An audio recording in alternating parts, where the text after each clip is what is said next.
সবাইকে জানাই মোদের এই মাটির কৃতি সন্তান মান্না ভাইয়ের জন্য সবার দোয়া সমর্থন চাই। ঢাকা মহানগর বিএনপির সাবেক দপ্তর সম্পাদক মান্না ভাই, আগামী জাতীয় নির্বাচনে মান্না ভাই ধানের শীষের প্রার্থী হবেন, কোনো চিন্তা নাই। শোনেন ভোলা 3 আসনের নেতাকর্মী জনগণ সবাইকে জানাই মোদের এলাকার এই কৃতি সন্তান মান্না ভাই, ভালোবেসে মান্না ভাইকে সবার বুকে দিবেন ঠাঁই। সাবেক প্রধানমন্ত্রী দেশ নেত্রী খালেদা জিয়ার স্নেহভাজন দেশ নায়ক তারেক রহমানের অতি বিশ্বস্ত ভোলা 3 আসন লালমোহন তজুমুদ্দিনের মাটি ও মানুষের নেতা, গরিবী দুঃখী অসহায় মানুষের বন্ধু সিদ্দিকুর রহমান মান্না ভাইকে এমপি হিসাবে দেখতে চাই। যত আছেন ভাই মুরব্বি ছোট বড় সবাই মান্না ভাইয়ের পক্ষ থেকে সালাম জানাই। ভালো মনের মানুষ তিনি, মিষ্টি তার ব্যবহার, করেনি সে কারো ক্ষতি, করেন উপকার, করেন সবার উপকার।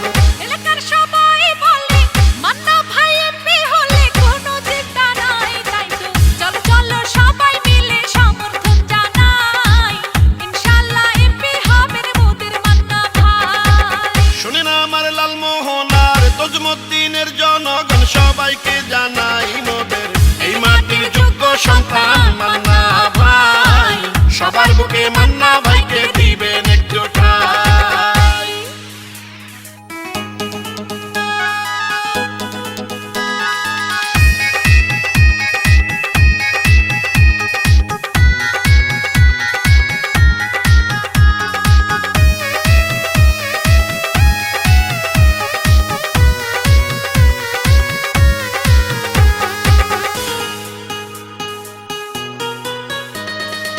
রাজপথের সাহসিয়ার পরীক্ষিত নেতা যিনি, সে তো মোদের জননেতা সিদ্দিকুর মান্না তিনি।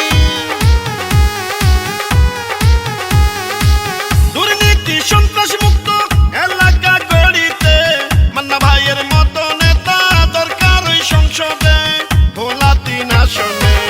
এই মাটির সন্তানকে সংসদে পাঠালে ধন্য হবেন সবাই, ধানের শীষ মার্কা নিয়ে জিতবেন মান্না ভাই, যুগনেতা মান্না ভাইকে সংসদে দেখতে চাই। শোনেন আমার লালমোহন আর তজুমুদ্দিনের জনগণ সবাইকে জানাই মোদের এলাকার কৃতি সন্তান মোদের মান্না ভাই, ভোলা 3 আসনেতে মান্না ভাইকে চাই। খালেদা জিয়ার স্নেহ ভাজন তারেক রহমানের প্রিয় ভাজন মোদের মান্না ভাই, আগামী জাতীয় নির্বাচনে মান্না ভাই ধানের শীষের প্রার্থী হবেন, কোনো চিন্তা নাই। শোনেন ভোলা 3 আসনের নেতাকর্মী